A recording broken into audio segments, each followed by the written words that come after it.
We hear a lot of perspectives on the Mankind podcast. Inclusion of a guest is not an endorsement of their views, and the opinions expressed here do not always represent the mission or values of the Mankind Project USA.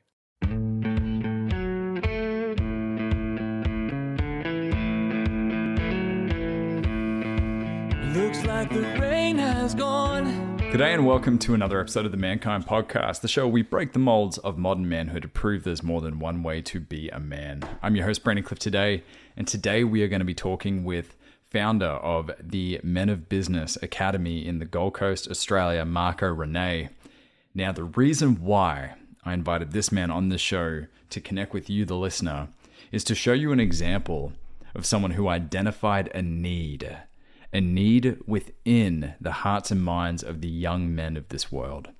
Young men who feel disengaged, disconnected, who feel totally off the path. And what is the path? The path is everything the generation before us told us we have to do, we need to do, who we need to be, what we have to achieve to be successful. These cultural and societal narratives of what success or being a good man looks like is clearly not connecting with so many young people in this world, which is why I wanted Marco to come on to share with you the powerful messages and lessons he's learning, taking at-risk youth out of their destructive home environments, out of those schooling environments that aren't serving them, and is creating a path through 11th and 12th grade for these young boys to identify what it is that they want to do in their lives, how to believe in themselves for the first time when no one else will believe in them, how to gain life skills to approach the many challenges and struggles that life will throw at you without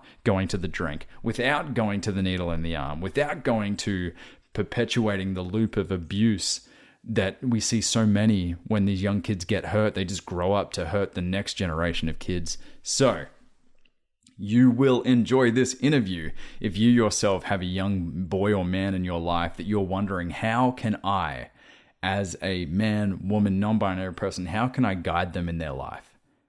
Because you may be thinking, well, I just need to help them avoid the mistakes I made. Sure, but is it their journey or your journey? Are you trying to make them do the work for the mistakes that you made? Or are they going to be doing the work that they need, that they want, that interests them? There's so many nuances to working with young folk. And Marco does a wonderful job of, even though he has this multi-million-dollar social enterprise that he has created along with many others for these boys, for these young men, he himself goes through the questioning process of, how am I turning up as a father for my 3 kids? How am I turning up for these young men? I don't have all the answers. We're giving them role models of what it means to be a man, but I can't stand there and say I'm what it means to be a man. His humility, his awareness, his passion for this work is so attractive to me. And so if you yourself are trying to find ways to engage the next generation, to call them to action rather than call them out for how they're different than how you were raised, then this episode is for you. Enjoy.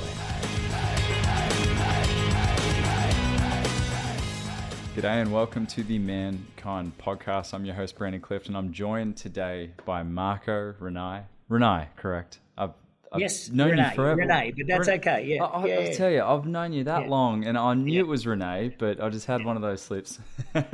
Always happens, mate. It's all good. Used to it. We have Marco joining us from the Gold Coast, Australia, and he is the founder of the Men of Business Academy, an academy for young boys to find direction in their lives, to find mentors.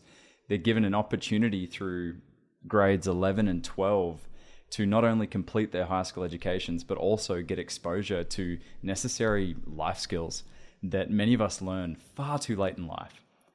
And so with obviously the mission of the Mankind Project to heal the hearts of men around the world, a huge part of that is, really speaking to young boys and helping them before the challenges that life can throw at us. So I'm so pleased and eager to get this chance to connect with Marco. But first things first, mate, tell us a little bit about yourself and we'll get underway.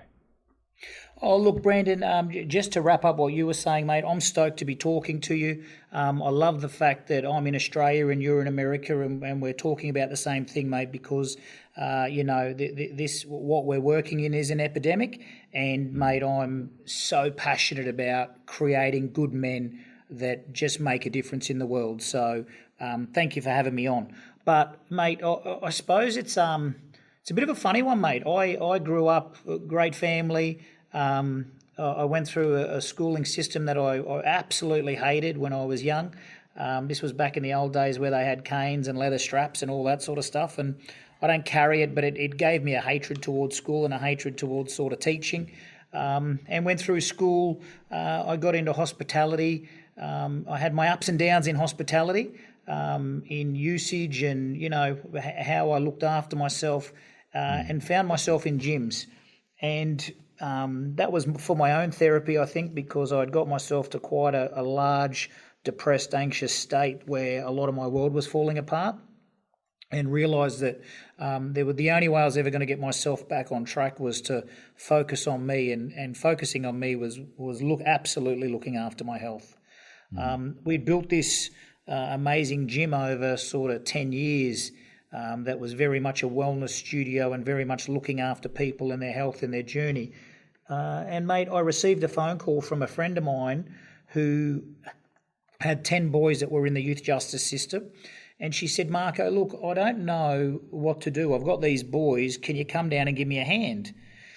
And I was like, oh, yeah, cool. I'm not sure what to do, but I can come down. And, typically in my mind, I sort of thought, and this was, a long time ago. So back in the days where you go and buy a Run DMC CD and stick it in my CD player in my car, and basically then try to show up on site and look cool. I'm old, but I thought if I play rap music and I have my hat on backwards, I can jump out of my car and I can go, boys, I'm going to change your life. We're going to do some push-ups and we're going to do some sit-ups and we're going to do, things that are really going to change your life.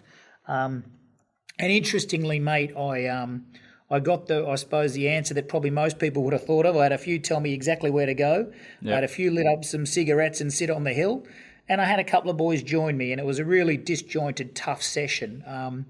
But what I was very aware of instantly was the fact that, man, the problems these boys were facing and what their life was like was so much bigger than push-ups and sit-ups. So much more had built them to be where they are or had been a part of their journey. And I finished the session. I said to Louise, look, what is it these boys have got? And she said, look, Marco, they've got nothing. They've got an education system that doesn't work for them. And once you're out of that education system, you're either joining a gang or you're going to jail or you're left up to your own devices, which broke my heart and probably started the most amazing journey in my life where I thought, well, that's just not good enough. And because I was in the gym industry, I thought, you know what I'll do? I'm going to go to my 10 best PT clients. And, typically when you're a personal trainer, you're in an inner circle of business owners and CEOs and people who can afford that sort of work. So I invited them to my dad's house. I'm Italian background, and we cooked them a bowl of pasta. And I said, look, boys, there's a real problem out there with our young boys. There's issues that are growing. Education system can't fix it. I want to try and build a 8-week program that supports these boys, but one, I'm going to need some money. I'm going to need you to throw in $1,000 each, and outside of that, I'm also going to need you to come down and tell your story and share your journey about how your life went and how you got to where you are, and the ups and the downs and the ins and the outs.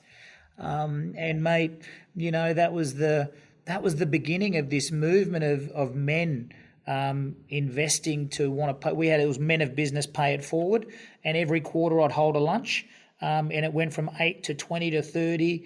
8 years down the track, we ended up with sort of 300 men in a room, raising a couple of $100,000, and I'm running programs for probably 20 different schools across southeast Queensland, Brisbane and Toowoomba.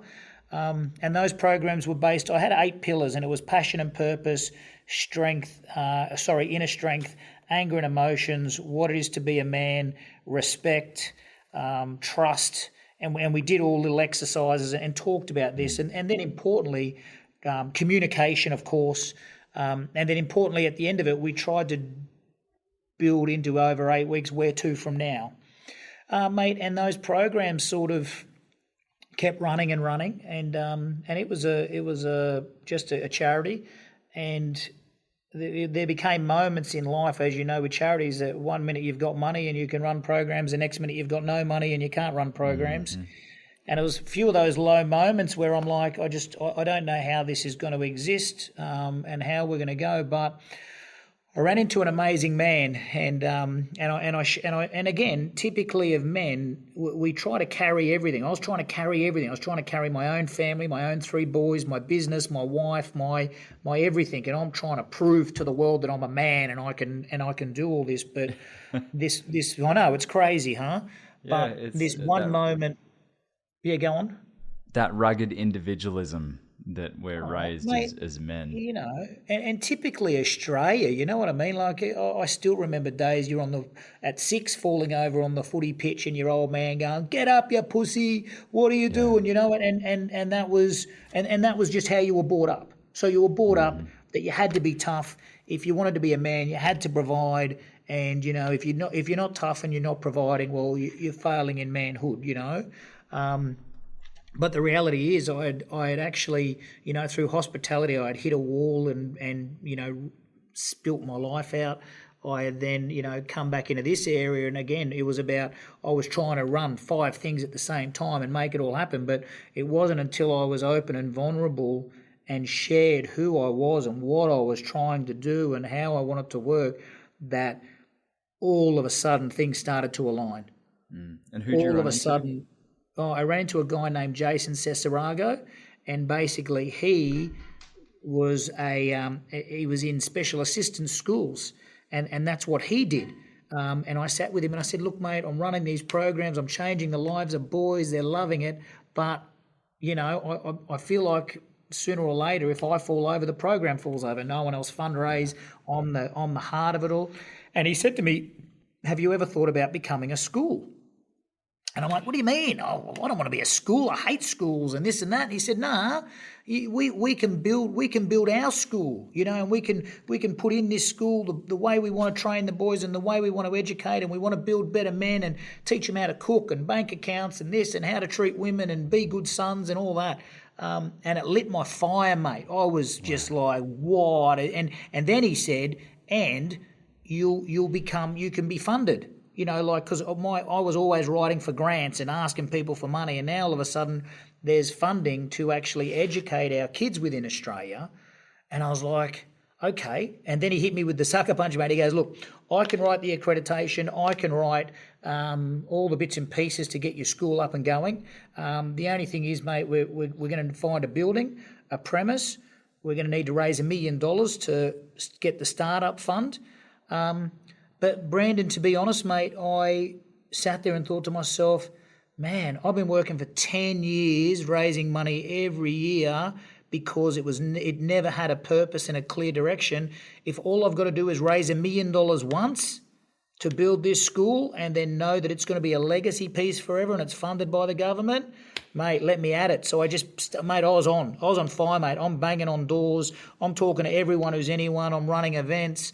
And what I did, mate, was I found a whole heap of these old bricks at a brickyard, and I'd say to I'd sell a brick for $1,000, just a little old brick, and I'd say, "Man, you can buy this brick for $1,000, and you can trust that this is going to be the first brick that goes in the building that builds this school, that's going to create better men, create a legacy, and all the rest of it." And man, it went like I sold 300 bricks, so that was $300,000. And then I came across a wonderful group of men, and over time knocking on doors that became the founding fathers. And those founding fathers put in between $50,000 and $100,000 each to be a part of this vision. And they're still with me now. They sit on boards. They're a part of the legacy. They come and tell their stories. They're connected men. And now we've got this 2,000 square metre school. It's got 140 boys on it. We graduated 65 last year with 90% having pathways and jobs. And it's truly challenging how we educate boys. It's truly inspiring good men. And it's again, when we talk about tribes and communities, that's how these boys are getting educated. The community built this school for them, and they're a part of every part of it. They come in, they mentor, they share stories, they give them jobs, they find opportunities for them, they act as father models. So, mate, I'm living a blessed existence at 47.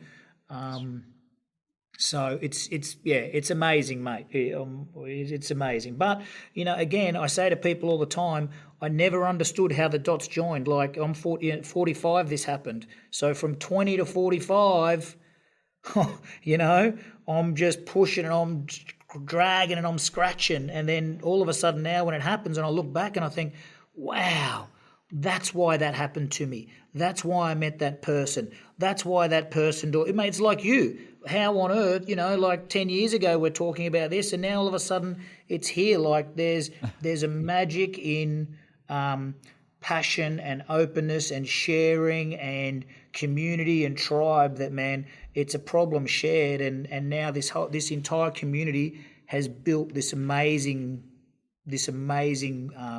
social enterprise, I'd call it, because that's what it is. And it's gonna be here forever, and it's gonna change lives forever.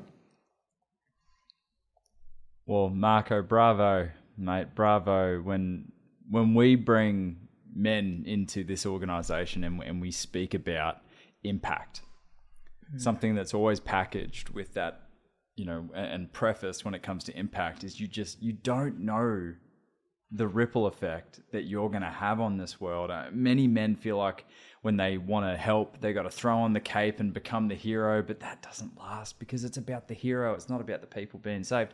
Instead, it's about looking at what can I do in this life to impact the lives of others. And you've identified through your own experiences of hating school, right? So you get this contrast to look at.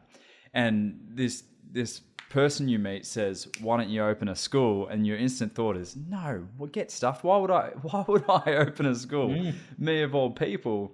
But then you get a chance now to change that narrative, right? Not just in your mind, but change the narrative as a whole. Who knows where this is going to lead, how this is going to knock on to curriculum, standardized curriculum across the board in Australia. And so I want to ask you, set the scene for me, Men of Business Academy, what does it look like for that, bright-eyed, bushy-tailed, completely disengaged 15, 16-year-old that walks in your doors? You've got to go back to your fundamentals of life, right? And fundamentally for me, I was surrounded by Italian love and food. So the moment I opened this school, it had to have a kitchen and it had to be full of love. That was purpose number one. Nothing about education. Purpose number one is when you walk into my door, I give you a handshake, I give you a hug, and I give you a meal. And then when we sit down and we share that meal, we start talking and we start opening up to each other about who we are, what we want, where we go. Do you know what I mean? And what I then built was all the things that I thought about boys. So I'm thinking, okay, we love food. Downstairs I've got ping pong tables, I've got old arcade games, I've got a gym, I've got a DJ set, you know what I mean? So downstairs was all about building this space that makes them feel like home, because the boys I deal with, mate, they don't have a home. And if they do have a home, it's not a home. It's not a home full of love. It's not a home that we have grown up in or we understand. So I wanted to make them feel like this is a safe space that loves you and supports you, because I want to build you up. And then once I build you up and once I get you passionate and once I give you vision and goals and ideas, I then want to try and put some education. I want you to open up to what possibly you could be. So if you typically walked into my school tomorrow, mate, first of all, I changed the uniform. It's a T-shirt. My teachers wear it. I wear it. We all wear it. It's, Mob Academy, building better men. So together we're one tribe. You walk in at 8:30, there's a buffet breakfast. We all sit down and share food together. At 9:30, there's a mob circle where we deliver a little 15-minute power conversation to everyone. My subject yesterday was taking the piss. Yeah. And for anyone who doesn't know what taking the piss is, it's just taking advantage. So, and what's happened with these boys is, we slid the time, we give them breakfast, whatever, and then all of a sudden they keep coming in a little 5 minutes later, and then a little 5 minutes later, because that's their sort of natural habit that they've got used to. Give them an inch, they take a mile. 100%, mate. And I'm sitting there going, boys, we've built a school, we've given you a later start, we put in gym, we put in music. You're still taking the piss. Let's talk about you as a man now and how that's going to work in the real world. Yeah. How does that work when you show up 5 minutes later for your job? How does that work when your girlfriend can't trust you? How does that work when your mum asks you to do your room? But you know what I mean? Like, I just keep tying all of these lessons in that mob circle. Once they've done their mob circle, they've got a basic, mate, I know they need essential maths and essential English. And then we add in the health and well-being. We've got our own curriculum called Mob Life, which supports all of the different subjects and basically the things you need in life, how to cook, how to budget, how to buy a car, and then we start talking about resilience. We start talking about stock markets. We start talking about anger and emotions. We start talking, we start doing circles and getting them to speak about who they are, their family, what they trust, what they don't trust. It's real stuff every day. That's about that one. I know there's a curriculum education side, but more importantly, I'm 90% on building the boy to be a man with the life skills and the soft skills and the soft touches that are going to make him succeed, because it's a tough world out there. Yeah. But, man, it's a cool tribe. And importantly, Brandon, these are the things I knew when I started about a school, right? This is what I get disengaged with. I see the teachers who are worn out, who don't like the school system. Yeah. I see the parents who don't believe in it, and I see the kids that hate it. Now, as a businessman, if my three major players are disengaged with the system, something has to be done. So to me, it was like, I need teachers who love it and are passionate about boys. You know what I mean? I need families who know that what we're giving their sons is going to build them to be better men, but actually be able to adjust to society and the pressures of society. Do you know what I mean? And I need a community that want to be a part of this journey. And mate, it's the one thing I will tell you, mate, is that when I first got on this journey and thought I've got to start raising money, and how's that going to work and what are people going to be? But man, there's a massive purpose to that tribe mentality of people wanting to pay it forward. They're not too sure on the vehicle. Once we've opened this vehicle up for them, where men can come in, mentor, they can train with the boys, they can go fishing, they can do a driving lesson with them, they can just sit in a class with them. Mate, we are inundated with men wanting to pay it forward. Wow. And share and grow. And the ripple's huge, mate. Like, it's, I'm loving the therapy we're all getting from it. I'll tell you what, Marco, I mean, yes, ripple, absolutely. And clearly there is both a purpose and a passion in this for you, and hence all these other men that just want to get involved and support these young boys. I want to ask you, you mentioned that first opportunity to work with those 10 kids that your friend was having challenges with, and you coming from the health and wellness background going, oh yeah, I'll get them moving. And you get varying levels of engagement, right? Those that tell you to, you know what, those smoking a dart on the hill, and then you got those that had a little bit of a play with you. I'm curious, what have you learnt about engaging with these boys that are anything but engaged? Mate, what I've learned is that there is well, no Sorry, Marco, let me just give some quick context. Because isn't that the most common thing we hear from an older generation about the next one? Oh, this Absolutely. Next generation's going to ruin everything. This next generation, lazy millennials, lazy Gen Z, and they're not turning up. They're not putting in the work. They're disengaged. Like, there's this judgment to it, which I think only creates a deeper barrier between those that have gone before us and those that are going to come next. So that's the context. What are you learning about how to actually not just get through to the heads of these kids, but actually touch their hearts? Oh, and Brandy, you've nailed it, mate. I can only say one word: it's trust. Why is somebody ever going to follow me or want to do something with me if they don't even know who I am? Yeah. These kids have had trust broken 1,000 times, whether it be through separation, whether it be through things that have happened in their life, whatever else. They don't trust. So me jumping out of a car with and to be honest, think about it.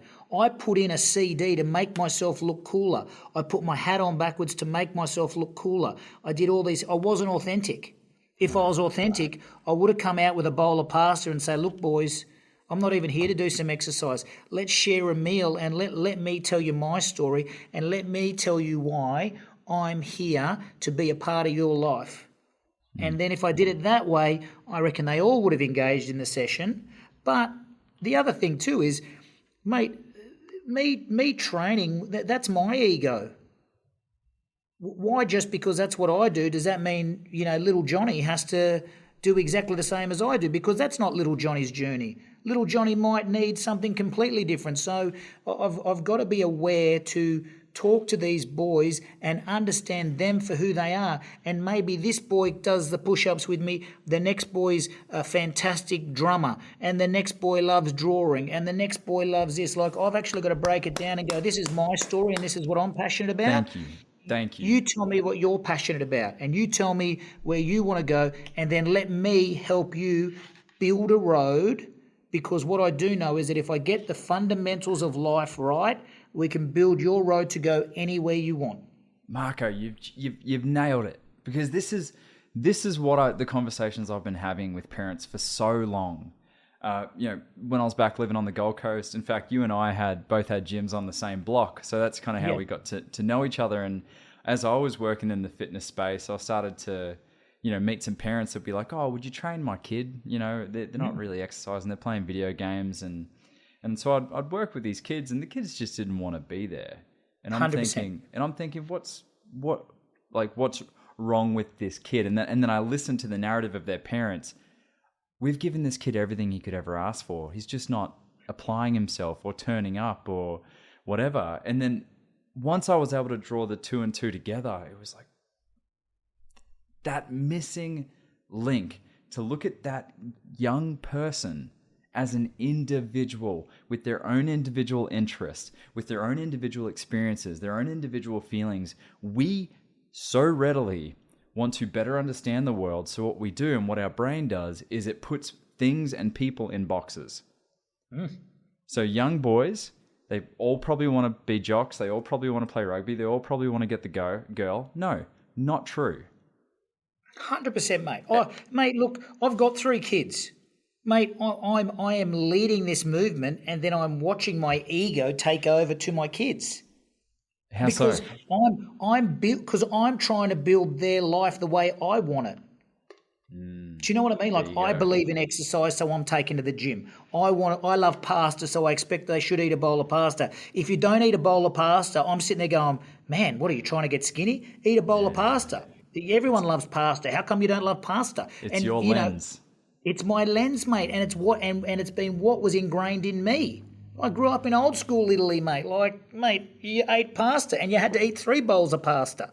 Do you know what I mean? You never didn't eat the pasta. And whatever you do, Marco, don't break your mother's heart.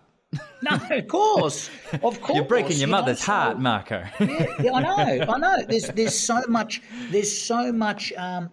ego in parenting, and I think where we get it wrong. That's exactly where we get it wrong, Bren. It's so much easier for me to deal with the 140 boys in my school that I'm not their dad. I am their person who walks beside them. I am their mentor. I am a person who can share the ups and downs. It's easier for me to work with them than my 3 boys who live under my roof, because I have expectations on where I think they should be. So when they don't follow that expectation, I've got to then whack myself and go, whoa, man. I'm the one with the issue. I'm not listening to them. I'm not truly seeing them for who they are, And the moment I do, they grow and they blow and they expand. And, sometimes we've got to get out of our own way to watch something amazing unfold. And let's kind of elucidate this point a little more for you, myself, and the listeners, because I think if we achieve anything out of this conversation, it's what we just covered. Yes. Is that our experiences in life will color the reality. It will create the reality in what we see, and what I believe works for me may not work for my kids, may not work for the next person who looks like, sounds like, behaves like me. If you're enjoying the Mankind podcast, how about checking out an online men's group? Imagine a brotherhood where men really listen and support each other to be the best of who they are. It's free, confidential, and facilitated. Groups are available multiple times every week. Find out more in the show notes. Because Brandon, mate, because there's nuance to this. There's nuance to everyone, and a lot of us don't care to get to know those nuances. You got 3 boys, biologically, mum and dad, 50% down the middle. Each one of them, I bet you, are miles apart in their differences and their interests. Completely, mate, and yeah, it's mate, it's such an interesting piece, mate. This is the way I do it, right, mate? I grew up in it as a boy trying to prove to his dad that he was a man, right? And then for the next 20 years of my life, I worked to prove that I was a man, and only now am I starting to realise that everything that I've built and the person I am has nearly been put onto me from ego. And all my work now is actually about my job now is to actually work on who I am. Do you know who I truly am, not as who built me this way or whatever. And that's my work now. I think the best work you can ever do is the work on yourself, because when you truly work on yourself and you truly understand your egos and your triggers and the shit that your mum and your dad told you and all these people told you, that's when you can truly be authentic in who you are.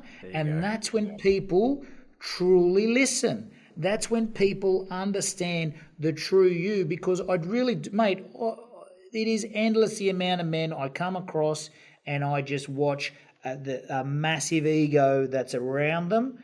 And, and that's what we've got to smash. That's the ripple effect. We've got to start dropping all of this ego now and starting to be real, authentic men that live with a purpose and can share and communicate and care, because, once these things happen, everything else will... just everything's brighter, everything feels better, everything's real, because we're just living this life that I don't believe has an end. I feel like it's the rat wheel. Your ego gets bigger, you chase a bigger business, you chase more money, whatever else, you're still empty. It's never enough. You tell yourself it's going to be the next thing, the next goal, the next thing, and then a lot of questions a lot of people don't ask themselves. What's at risk? What's at risk if I do work an extra 10 hours a week? It's just 10 hours, but it's for my passion, it's for my dream. No one ever asks the question, well, what's the opportunity cost of that behavior? And I'll tell you what, Marco, when I meet people having been in this work, only a short while, 7 years, but being in the trenches, like deep with this podcast and doing new warrior trainings and sitting in circle just about every week, when I meet different men from different organizations, by the way, Mankind Project, biggest men's support nonprofit in the world. But bar none. It is true. That is good. However, there are thousands of other organizations, and that gets me so excited. And I want every single one of them to grow. But as I meet more and more men, and again, this is going to be just my opinion, so please, all of you out there, just know that this opinion can change. But I meet some groups where the whole focus around what it means to be a man is so myopic.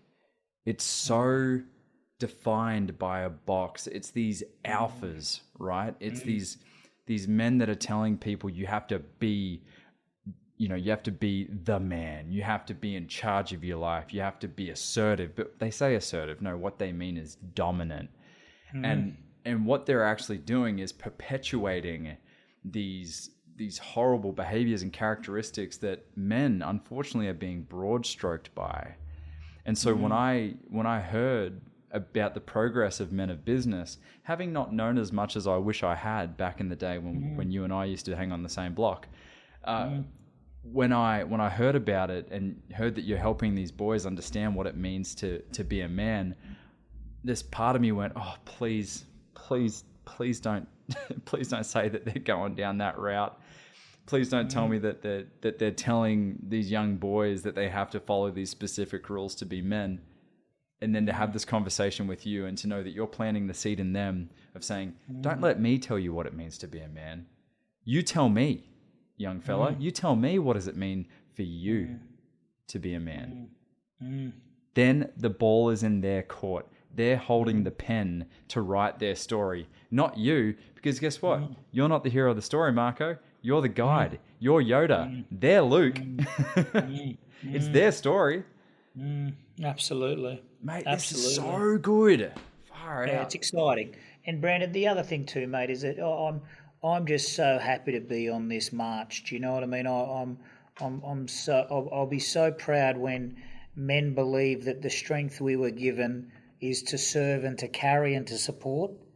Do you know what I mean? Like that's why I believe, my belief is in God. God gave me the strength, but that strength, he gave me hands to carry. Do you know what I mean? He gave me a heart to love, and that's my job. I want to carry, serve, support, heal, and it's just it's such a beautiful space to live in. It's such a beautiful space to live in because ego has nothing to do with it. Strength of how many can I lift and what I can do have nothing to do with it. It's who can I work with, who can I support, who can I care for, who can I love. You know what I mean? I'm much happier hugging people than fighting people. Do you know? And there's that's our movement, mate. And the moment we start moving that way, and the moment we start creating that as what men are meant to do, things like domestic violence, they're things that we as men need to take on board, not women. Women are great for women to support and set up charities and whatever else, but I think it's our ego that we've got to work on to make sure that doesn't happen anymore. It's not for women to do the heavy lifting to educate men. No, not at all. On these things, it's not for all, men. Mate. Same with race. It's not for men or people of color to do the work to help white people understand their experience. No, it's our job.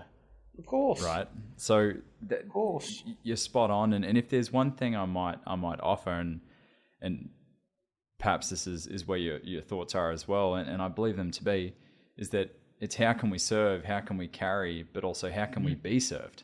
How can we be held? How can someone carry for us when we need that as well? So it's not men just have to be the protector, provider all the time. Sometimes they need someone else to carry. You're so right, mate. And again, every success in my journey is because people have supported and carried me. I didn't do this by myself. And the more I understand that, the better this will always be.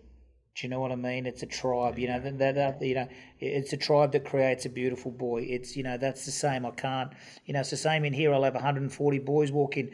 Do they all walk up to me and ask me to be their mentor? No way.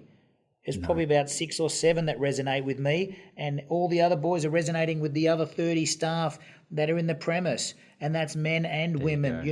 They're choosing what they need. Exposure, and that's 100%. And we're just, great we're lesson for dads so too. Well, that's a great lesson for dads too, because parents raise themselves to believe that you have to be everything for your kids.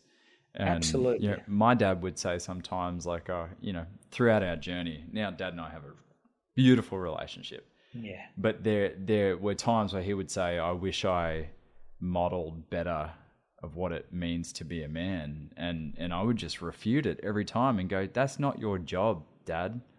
That's not your job. I need hundreds of experiences, thousands of experiences with different men to inform my reality of it. Not everything on you. That's too much pressure. And like you just said, there's going to be a young fella that's going to walk in the door and instantly gravitate to you, and they're going to go, Marco's my Yoda. That he's the dude. And then the next kid's going to come in and relate to Tom and go, yep, Tom, I can trust Tom right now. I can give my trust to him as I enter this new environment. That's why that's one of a million reasons why I love what you're doing, but it's this greater exposure for these young boys who are raised that when they feel these bad things and they're upset and they're sad, to isolate, to numb. They'll numb out porn, drugs, alcohol, absolutely. Sex. We will run away from these feelings where these boys are getting a chance to know that it's okay. And you know what? Maybe your mates can help carry some of that weight with you. Oh, and by the way, you're not alone. 10 other kids in this room get it. Oh, look, it's you see, everything you say is right, mate. And I don't know, I feel like the best, I feel like my best advice for a dad would be to just check yourself. Have a little check about, what's truly you and what's truly ego. You know what I mean? Are you really delivering the lessons that you want to deliver, that you truly believe in, or are they lessons that have been built into you, built off the back of an ego of what a man should be? And the moment you open that conversation up within yourself, it's amazing the things that you find trigger you, or set you off, or challenge your ego, and it's just such a beautiful space to work in. And again, as a dad, what a wonderful thing to teach your son that your most important job is the work you do on yourself. Yeah. It's not about whether you're an accountant. It's not about your money. It's about the work you do on yourself. You've got to work on yourself. You're the business, and you get your work done on yourself, and oh man, the rest of the world falls into place. Yeah. Yeah. Marco, let me ask you, mate. I'm curious to learn more about the boys, and then we'll close out, because I know it's morning in Australia, so you got a big day ahead of you. So I want to ask you, what are many of the core competencies that you're finding that most of these kids are missing? Again, I go back to trust. I go back to safe environment. I go back to basic health, well-being. I go back to an absolute disbelief and disempowerment of who they are as boys and how they can actually be a part of the world. It's the real very basic foundation blocks that are missing. Do you know what I mean? We can't expect English, maths, HPE, aquatic practices and whatever to solve the fact that these boys that we're getting are missing the basic building blocks of life. And that to me is what we've got to get them these safe spaces. We've got to open their emotions up. We've got to get them to trust. We've got to get them to believe. We've got to get them, believe. These kids don't believe in themselves. They're not. And the kids, the high risk kids I'm dealing with, they don't even. There's not even respect for life. It's like, oh man, don't get into that fight. Someone might have a knife, and he goes, oh well, if I die, I die. Like there's no.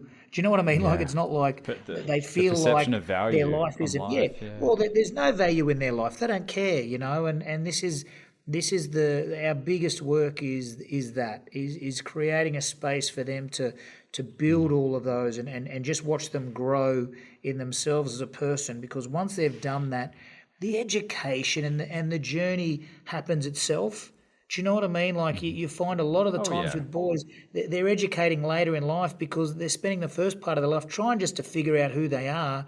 And what I know is that if you've got a well-connected man or a well-connected boy, they're going to go and be able to do whatever they want. If they want to go to uni, they want to go into work, whatever it is, they can do it. But they're not doing it on an empty vessel. You know what I mean? You've got to be full. You've got to be full on the inside, and then your plane can take off. So that's where I feel they're missing. They're missing the home soft skills to give them the tools to succeed in a challenging environment, because the world is a challenging environment. Yeah, no doubt what you're doing as well. I mean, I'm sure you're saying to them, look, math, sciences, English, you may never use some of the stuff you're going to have to learn to get your high school diploma or get your high school certificate. But it's not about this equation in math. It's not about that. It's about believing in yourself that you can do hard things, right? Building the bridge of belief in their minds of what they're capable of brick by brick, so that when they look in the mirror at the end of the day, when they just got that barely passing grade, they can go, wow, you busted your ass and you passed. How good's that? Fundamentals. You're giving them a roadmap of everything they're trying to, to me, school needs to be mapped into, if we're taking these kids from, say, 6 to 17, what we've got to do as an education group is look back and go, all right, when this person works out the door at 17, are they fully equipped to survive in today's world? That's what a school needs to do. So every school should be looking backwards and going, you know what? When this boy walks out my door, how well equipped is he to actually survive in what the world is going to throw at him? Because that's really what school's for. We've got to prep them to succeed in life. So if all of a sudden it's all curriculum, mate, how does that work when you walk out the door and you don't have a job and you've got no money and you can't pay your rent, you've broken up with your girlfriend and you've got split family and, you know, you're dealing with drug and alcohol abuse and you're dealing with all these things? It doesn't solve any of that. No, it doesn't. You know, so absolutely let's not. let's build good men and build, you know, strong boys and, you know, empathetic and, you know, people that can deal with life, and then the rest of the stuff will happen. Yeah. You know, the minutia will fall into place. 100%. It'll all fall into place. Two 100%. last questions for you, Marco. Yep. Can you give us a very quick example of, you know, over the past 10 years of a boy that's come through your program and you see them doing some really great stuff in the world today? Oh, mate, I've got so many boys that will walk up to me in the street now, and I'll just see them in a shopping centre, you know, all of a sudden run up to me and go, Marco, you know, I've got a job at Kmart, and I bought my girlfriend a watch, and, you know, I've got a dog, or I'm just, you know, and the excitement for them is the fact that they just can't believe that they've moved into the world, and probably more importantly, probably the most exciting thing to me happened about 2 months ago, where they now know we've opened a school, and I've got this boy who's opened up it's Clean Kicks, and it's a shoe cleaning business. Now, mate, he went through Benoa School. He was in my mob programs. So now he's opened up his own business. He's got a degree. The business is the sidekick for him. He's got a degree, and he's come into me and he's gone, oh, I need to speak to the boys. Yeah, I just need to share my story. You've changed my life so much in an 8-week program. I need to tell these boys how lucky they are. You know, and man, that's the gold. The gold for me is that all of our positions are taken over by our boys. You know, it's a legacy piece. They come on through, you know. So that you can absolutely separate from it, and then they can carry it from there. That's beautiful, Marco. That's legacy. But Brandon, right there. I do have to preface that, and this, however it comes out, it'll come out, and it might be a bit blurry. But you know, I lost one of my boys this week.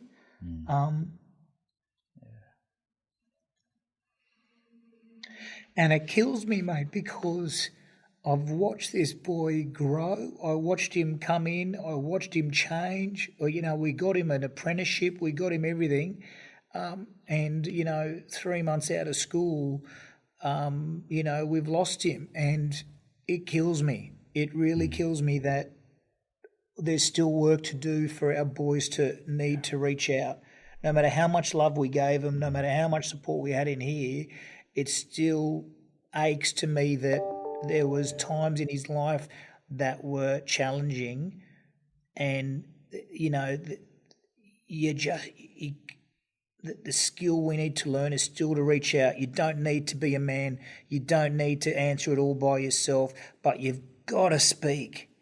You've got to trust in the tribe. You've got to trust in the community to lift you. You've got to trust in the community to support you, because that's the truth, man. We don't solve these things by ourselves. So, you know, that's my piece now. And, you know, for all of my successes, I think they're amazing. But the reality is, I want to mark more the ability to create programs that now are going to support these boys from school to, I say, mid-20s, because I think that's the tough work. In my school, we see them every day, we feed them, we love them, we give them everything they need.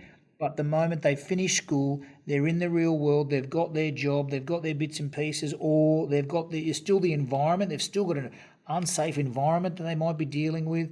We've got to wrap around them, you know. So there's still a lot of work to do to actually launch them, but then also support them in that, you know, launch period, which I believe is, you know, from school to early 20s where they're trying to figure out who they are, where they fit, how they even make ends meet, all that sort of stuff, because I just don't want them to believe that the challenge is too big and they can't they can't make it. So, that's as much as we've got amazing stories and we're changing lives, I get that.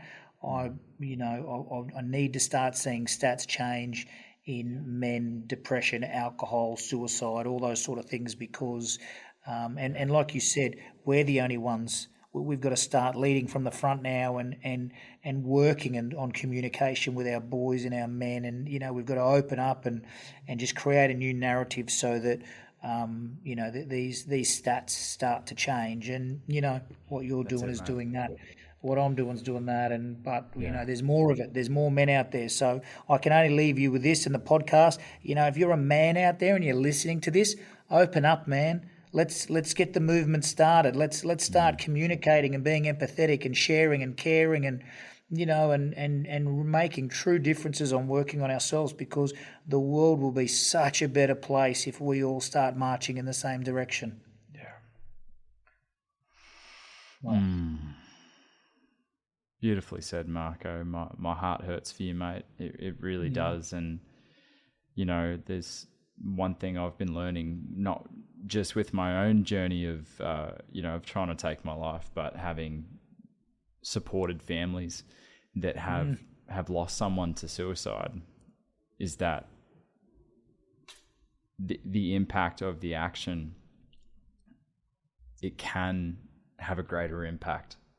It can have a greater impact for someone to take their life. It's the meaning that we make out of that now. What has that done for you? Look at your motivation and what it's done as well, right? And what it did for me was make me realize how much there is to live for.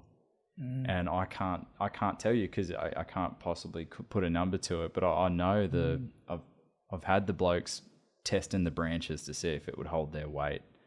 And we've gotten them out of those situations, right? So if it wasn't for my experience, fortunately being unsuccessful, if it wasn't for losing 2 mates to suicide, that then becomes the driver. It's clean energy, it's solar, it's not coal, it's clean energy. And so, mate, I this process I know will of course take a lot of time, and I know there's going to be a lot of people impacted by this, but what fertile soil to start a conversation with the other boys in the program and parents and just men in general. So I love your call to action there to the listeners, and hopefully for those of you listening right now, that what Marco just said is the straw that's breaking the camel's back that makes you find a counsellor, find a therapist, call a mate, reconnect with a family member, find a men's circle near you.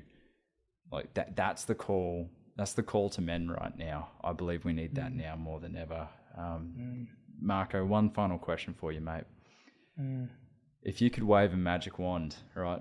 I love this question. You got a magic wand in your hand, right? So you can create any reality you want with this magic wand.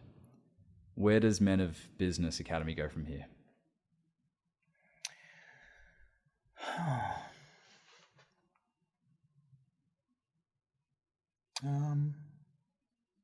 Look, to be honest with you, Brendan, I'd love to see it as a worldwide movement. And yeah, absolutely, mate. I believe, I believe there's just time now for men to stand up and good men to stand up. Do you know what I mean? I see the Me Too movement, and it upsets me that, there's a reputation of who men are and what men do. And I'm ready. I'm to be more important than the men of business. More important. I'd love to see a movement of good men standing up and just resetting the narrative about what a man is and what a man stands for, and just watch us all march and make huge changes in the world because of our way to communicate, care, love, support, because they're the skills we just don't show enough of. So that's the one, mate. I'd love to see it all over the world, but I'd love to see it over the world as a movement of men just finding purpose and making real change. Here, mate. Here. Count me in for that one, brother. You've got an ally across the pond here in the States. And, just think of the people that have already been on the show. Tony Porter, Dr. Niobe Way, Dr. Judy Chua, Shani Branch, people that have been in the trenches working with kids for 20, 30 years. They need men like you. They need people like you, Marco, to do the work that you're doing. Their mission doesn't become a reality if it isn't for men like yourself that go the extra mile and actually put things in place to help these kids. So for those of you listening as well, head to menofbusiness.com.au. See, down in Oz, they have a .au at the end there. So menofbusiness.com.au. Links will be in the show notes for you to check out the work Marco's doing.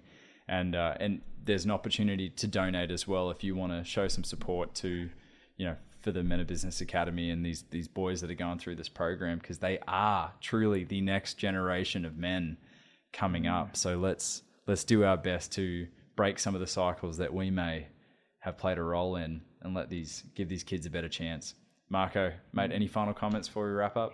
Yeah, Brandon, I will make a final comment, mate. I'm so proud of the Mankind Project. I just, I'm in, mate. So, when we march, and if we march in America and we march in Australia or wherever we march, I'm in and supportive and can't wait to,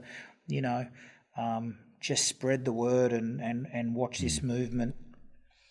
Well, I can tell you this, mate. When your boys get out of Men of Business, right, and they 17, 18, they're eligible for the Mankind Project too. So I'm going to introduce you to my community there on the Gold Coast, my home community, because I know there are men that would love to see what you're doing and get involved.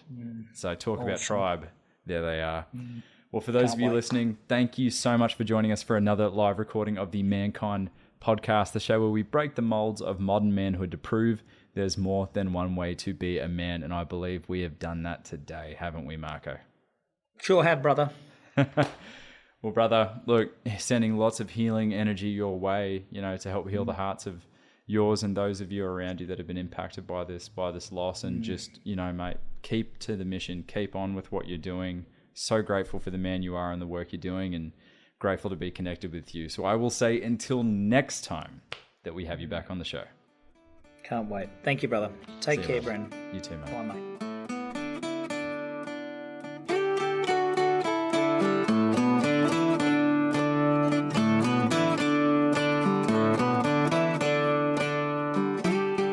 Well, there you have it. Another powerful episode of the Mankind Podcast. And I'm left, having edited this podcast and listened through again, just left with the reminder that there are young boys and young men who may not have the words or may not have the eloquency to be able to advocate for what they need. And it's up to us as older men, as folks that have taken a couple more steps through this journey of life, to not do the work for them, but just provide an opportunity for them to look in the mirror and ask the question, what am I capable of? What do I want? What does it mean for me to be a man? There are so many young men who don't have those role models, who don't have what I guess some of us would call positive experiences with older men. So all they're given for a frame of reference is how to behave like the other men have in their lives, which in turn causes us to keep the cycle going. The cycles of domestic abuse, the cycles of misogyny, the cycles of self-harm. And unfortunately, as you heard in this episode, a young man took his life. Even with exposure to this powerful work, he's not with us on this plane anymore. Now, does that dissuade me from connecting with the next young man? Does it dissuade Marco from turning up and keep doing this amazing work? No. For men like me and Marco that are called to this work, that is the call to action that is needed. You're not going to be able to save everyone. And in fact, it's not your job to save everyone. But what we can do, what is possible for us as men, is to be able to do our work first, Identify how we want to turn up as fathers, as husbands, as sons, as brothers, as citizens, so we can turn up for the next generation. So we can share with them, yeah, dude, I've been there. I've touched that stove. I've held that steering wheel and tried to wrap that car around the tree. I've hung that rope from the tree to see if it would hold my weight and wrap around my neck. To share with them that, yes, I've been there, touched that stove. Do you want that for your life? Because the more we can normalize these conversations and help these young people understand that their feelings are valid, their feelings are real, and the world might seem so crazy, the sky might seem green and the grass may seem blue, and that's okay. There is nothing wrong with them. It's just the game that they're playing that the previous generation set up for them to say, this is what you got to do to be a man, this is what you got to do to be successful or find meaning in life. It's not working for a lot of them. So by us doing our work and by us turning up to invite these young men into the question of what's possible for you? What do you want? It's amazing. It's amazing how that space gets filled in, how those lines can get colored in when that young person finally has someone who can see potential in them, who can see their brilliance, but more than anything, believes in them more than they believe in themselves. So I'm so grateful to men like Marco that turn up and do this work.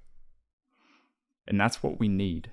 That's what we need more than anything, is to do our work for us and our peers and our generation. But how can we stop some of this shit for the generations to come?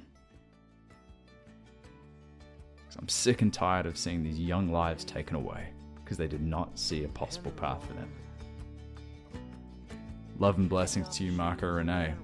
Thank you, Warrior, for this work. And thank you to all of you that are out there committed to touching the hearts of young men and breaking these cycles. I'm out. Lots of love. See you next week. This has been another episode of the Mankind Podcast, produced in association with the Mankind Project USA. We have been your hosts, Paul Newell, Boyson Hodgson, and myself, Brandon Clift, and we want to thank our guests for joining us today and imparting their wisdom from their experiences in this amazing journey called life. If you want to find out more about today's guests and support them in their mission, you can find links to them in the show notes.